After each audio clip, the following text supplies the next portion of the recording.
상고해보고 다음 주부터 15장 말씀을 계속 상고해보도록 합니다. 오늘 우리가 읽었던 22절 첫 구절의 말씀을 보게 되면 악을 도모하는 자, 그리고 그와 대조되어지는, 반대되어지는 그런 사람이 나오죠. 선을 도모하는 자. 그러니까 우리 이 창세기에는 그 요셉에 관한 그 말씀을 통해서 우리가 이 말씀을 금방 우리가 쉽게 이해해 볼 수 있어요. 악을 도모하는 자는 잘못 가는 것이 아니냐. 그렇죠. 악을 계획하고 악을 생각하는 사람들은 그 길이 잘못되어진 길이다라는 것은 분명한 사실이죠. 성경에서 말씀하고 있죠. 자, 그런데 그와 반대되어지는 선을 도모하는 자에게는 인자와 진리가 있으리라. 우리 창세기 말씀에서 그 요셉에 관한 그 말씀을 보게 되면, 자, 요셉은 그 자신을 애굽의 노예로 팔아버린 그 형들이 자신을 미워하고, 자, 애굽의 노예로 팔았지만 동생이 요셉은 그 형들을 미워하지 아니했죠. 자, 오랜 시간이 세월이 지난 후에 그 형들을 대면했을 때,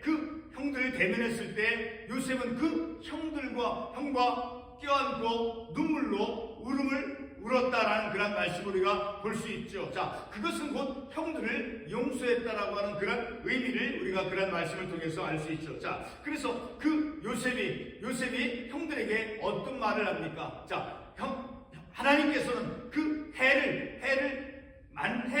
선으로 이제 바꾸시는 하나님이시다라는 것을 그가 말씀하고 있는 것을 우리가 창세기의 말씀을 통해서 볼 수 있죠. 자, 형들은 나를 해하려 하였으나, 형들은 나를 애굽의 노예로 팔아서 나를 미워하고 나를 해하려 하였지만, 하나님께서는 그런 해를, 악함을 선함으로 바꾸어 주셔서, 그래서 나를 이곳에 오게 하셔서, 자, 이렇게 그런 말씀을 통해서 볼 때 선을 도모하는 자는 어떤 사람입니까? 대표적으로 우리가 쉽게 말씀을 통해서 떠올릴 때 바로 요셉과 같은 그런 삶을 살아가는 사람이 선을 도모하는 자다라는 거예요. 그래서 이제 그 요셉이, 아버지 야곱이 이제 죽음에 이르렀을 때, 자, 그 형들에게 어떤 말을 합니까? 그 형들, 자, 가족들을 이제 내가 다 돌보아 주겠다. 그리고 하나님께서 은혜를 베풀어 주실 것입니다라고 복을 비는, 자, 그런 모습을 우리가 말씀을 통해서 볼 수 있지. 바로 그것은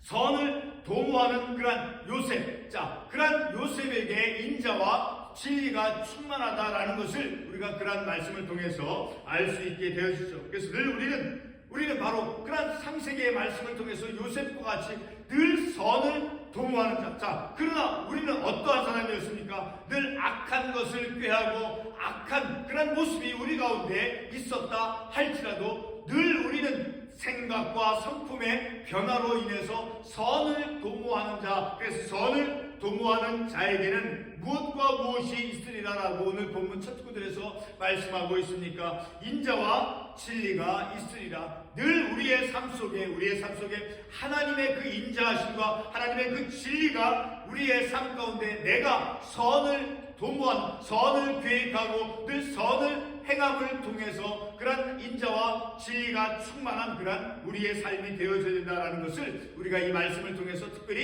이런 교훈은, 그런 지혜를 우리가 깨닫는 것입니다. 두 번째 구절 23절의 말씀을 보게 되면 모든 수고에는 이익이 있어도 입술의 말은 궁핍을 이룰 뿐이라. 자, 이 말씀은 우리가 경제적인 면에서 어떤 말이나, 자, 말과 어떤 생각보다는 더 우리가 땀과 수고와 노동이 말하고 어떤 생각하는 것보다 먼저 우리의 몸을 행위로서 땀을 흘리고 수고하고 노동을 함으로써, 자, 그래서 경제적인 면에서, 경제적인 측면, 어떤 그 열매, 어떤 결실, 자, 어떤 생산적인 것을 행함을 통해서 말이나 생각하는 것보다 실제로 땀을 흘리고 수고하고, 자, 노동을 함을 통해서 어떤 것을 결실을 맺어가는 자, 그러한 것이 경제적인 면에서 더 이롭다라는 것을 우리가 이 말씀을 통해서 지혜와 교훈을 얻는 거예요. 그래서 모든 수고에는 이익이 있어도, 다시 말해서 어떤 수고하고 땀 흘리고 노동하는 그 대가, 그 결실이 있다라는 거예요. 이익이 있어도. 그러나 생각만 하고 어떤 말만 하는 것은 그런 경제적인 측면에서 어떤 이익이 없다라는 것을 우리가 이런 말씀을 통해서 생각해 볼 수 있다라는 거예요.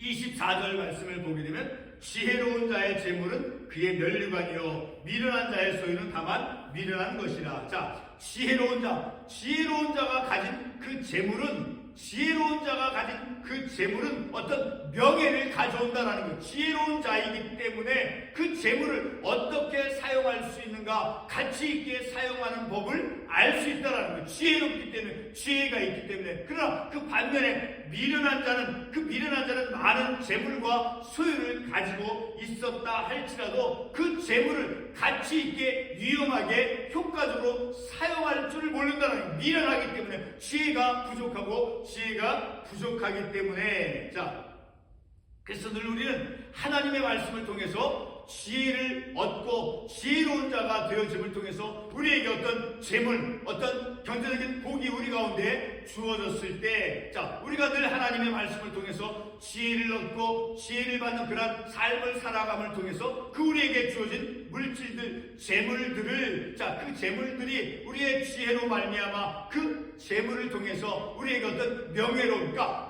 재물을 잘 활용함을 통해서 다른 사람에게 어떤 선을 끼치는, 자, 그런 것을 통해서 어떤 명예를 얻을 수 있다라는 것을 우리가 이 말씀을 통해서 생각해 볼 수 있는 것이죠.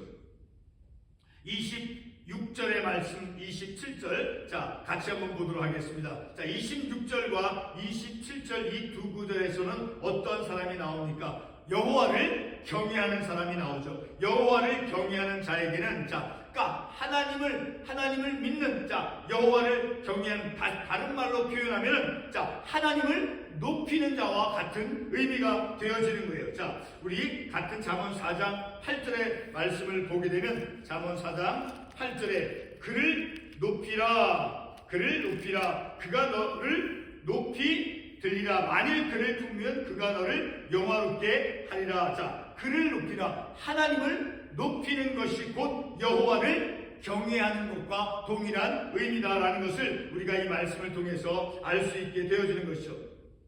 자, 이렇게 여호와를 높이는 것, 하나님을 경외하는 자에게는 견고한 의뢰, 어떤 튼튼한 그런 높은 망대, 그런 타워와 같이, 자, 여호와를 경외하는 자에게는 견고한 의뢰가 있나니, 그리고 그 자녀들에게 피난처가 있으리라. 자, 우리 이 말씀 이해하도록 하기 위해서 같은 잠언 19장 23절의 말씀도 한번 찾아가 보겠습니다. 잠언 19장 23절의 말씀을 보게 되면 이 구절에서도 여호와를 경외하는 것에 대해서 말씀하고 있죠. 여호와를 경외하는 것은 사람으로 생명에 이르게 하는 것이라. 생명으로 이르게 한다라는 거예요. 그리고 경외하는 자는 족하게 지내고 여호와를 높이고 여호와를 경외하는 자는 족하게 지낸다라는 거예요. 어떤 부유함 속에서 삶을 살아갈 수 있다라는 것을 우리가 이 말씀을 통해서 알 수 있게 되어지는 것이죠. 자, 우리 이 말씀을 좀 더 이렇게 이해하도록 하기 위해서 구약성경 레위기 18장 5절 말씀도 한번 가보겠습니다. 레위기 18장 5절 말씀. 레위기 18장 5절 말씀.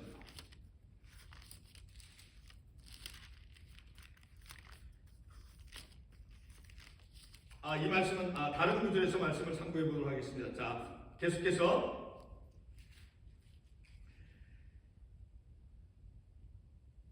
27절 말씀, 여호와를 계속해서 26절에 이어서 여호와를 경외하는 것에 대해서 반복해서 다시 말씀 나오죠.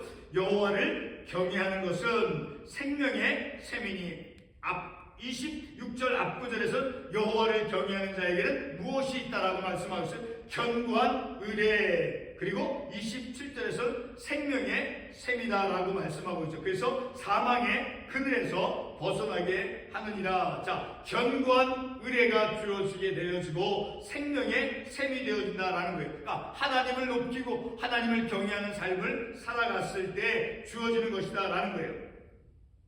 자, 우리 이 말씀 다시 한번 잠언 18장 10절 다시 한번 반복해서 보도록 하겠습니다. 잠언 18장 10절 말씀. 여호와의 이름은 견고한 망대라. 그렇죠? 견고한 망대, 높은 타워, 강한 타워를 말하는 성을 말하는 거죠. 타워. 의인은 그리로 달려가서 안전을 얻으리라. 그러니까 여호와를 경외하는 자는 견고한 망대로 말미암아 강한 어떤 높은 타워, 자, 그런 견고한 의뢰로 말미암아서 안전함을 얻게 되어진다라고 말씀하고 있죠. 자, 29절 말씀을 참고해 보도록 하겠습니다.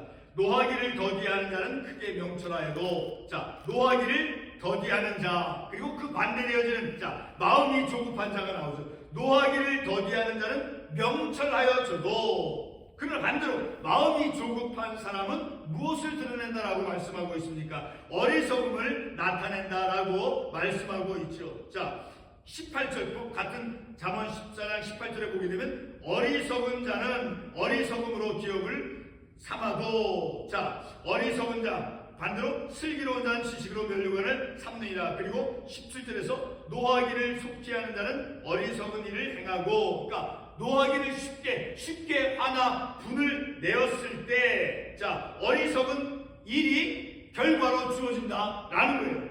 자, 우리 말에도, 자, 어떤 돌다리를 두들겨보고 건너가라고 하는 그런 말이 있죠. 자, 어떠한 일이 급하게 이루어진다 할지라도 한 가지 차분하게 해야 한다라는 그런 의미를 우리가 얻을 수 있다라는 것이죠. 마음이 조급한 자는 어리석음을 나타내느니라. 그러니까 늘 우리의 마음이, 우리의 성품이 조급하게 쉽게 분을 내거나 어떤 화를 내서는 안 된다라는 것이죠. 그리고 30절 말씀에 보게 되면 평온한 마음은 육신의 생명이나, 자, 그렇죠. 29절과 조금 연결되어지는 의미가 있죠. 노하기를 더디하는 자에게 무엇이 있을까요? 바로 평온한 마음이 주어질 수 있다는 거예요. 자, 그런 평온한 마음은 육신의 생명이나, 그러나 반대로 평온치 못하고 불안하거나, 자, 시기할 때 시기는 뼈를 썩게 하느니라. 자, 이 시기에 대해서 사무엘상 18장 9절 말씀에 보게 되면 사울왕이 나오죠. 그 사울왕이, 자, 어떠한 마음의 상태로 있었는가 하는 것을 우리가 알 수 있는 그 단어가 나와요. 거기에 보면 주목하였더라. 자, 우리 사무엘상 18장 9절 말씀 한번 가보겠습니다. 사무엘상 18장 9절 말씀. 사무엘상 18장 9절 말씀. 이 말씀에 보게 되면 그날 후로 사울이 다윗을 주목하였더라. 자, 여기서 주목하였다라고 하는 그 말의 의미는 다른 영어 성경에 보게 되면 질투라고 하는, 질리어스라고 하는 그런 질투라고 하는 단어로 기록이 되어져 있어요. 자, 그 말씀을 보게 되면, 자, 사울왕은 마음속에 다윗에 대해서 시기하고 질투하는 마음이 있었다라는 것을 그 말씀을 통해서 알 수 있죠. 자, 그 결과로 그가 사울이 왕이 되었음에도 불구하고 이제 하나님의 마음에 합한 자가 되지 아니했죠. 자, 그런 것을 보았을 때 시기는 뼈를 썩게 합니다. 우리 마음 가운데 어떤 시기나 질투심, 자, 그런 부정적인 감정을 우리가 가지고 있을 때 우리의 마음이 상하게 되어진다라는 것을 우리가 이 말씀을 통해서 알 수 있죠. 그런데 늘 우리가 노하기를 더디하는 것이 아니고 마음이 조급히 되지 않고 그리고 평온한 마음을 갖고 삶을 살아갈 때, 자, 그런 평온한 마음은, 그리고 시기나 질투심이 없는 마음은 우리에게 어떤 육신의 생명이 되어진다라는 거예요. 31절 계속해서 가난한 사람을 학대하는 자는 그를 지으신 이를 멸시하는 자요, 궁핍한 사람을 불쌍히 여기는 자는 주를 공경하는 자니라. 우리가 지난주에도 이 말씀을 잠깐 살펴보았지만 가난한 사람에 대해서 성경은 특별히 우리에게 많은 성경의 구절 말씀을 통해서 우리에게 강조해줘요. 가난한 사람을 학대하는 자는 어떠한 사람이라는 거예요. 그를 지으신 가난한 사람도 부유한 사람도 누가 창조주가 되어지는 거예요? 하나님께서 창조주가 되어지는 거예요. 하나님께서 모든 사람을 지었죠. 자, 그런 지은 사람 가운데 가난한 사람도, 자, 하나님께서 지으신 하나님의 창조물이라는 거예요. 자, 그런 하나님의 창조물을 이제 학대하는 것은 바로 그를 지으신 자를, 이를 멸시한다는, 하나님을 멸시하는 그런 것이 되어진다라고 말씀하고 있어요. 계속해서 궁핍한 사람을, 반대로 가난한 사람을 학대하는 것이 아니라 그런 궁핍한 사람을 불쌍히 여기는 자는 주를 공경하는 자다라고 말씀하고 있어요. 가난한 사람에게 선을 베푸는 그것은 곧 하나님을 공경하는 순종하는 것이다 라고 말씀하고 있다라는 거예요. 우리 마지막 구절 35절로 건너뛰어서 말씀을 보도록 하겠습니다. 35절 말씀, 슬기롭게 행하는 신하는 왕에게 은총을 입고 욕을 끼치는 신하는 그의 진노를 당하느니라. 자, 이 말씀을 우리가 창세기, 제가 조금 전에 설교 처음 시간에 요셉에 관한 말씀을 잠깐 언급해 드린 것처럼, 자, 창세기 41장 요셉에 관한 그 말씀을 통해서 이 말씀을 이해해 보도록 하겠습니다. 창세기 41장 37절에서부터 40절까지 말씀. 창세기 37장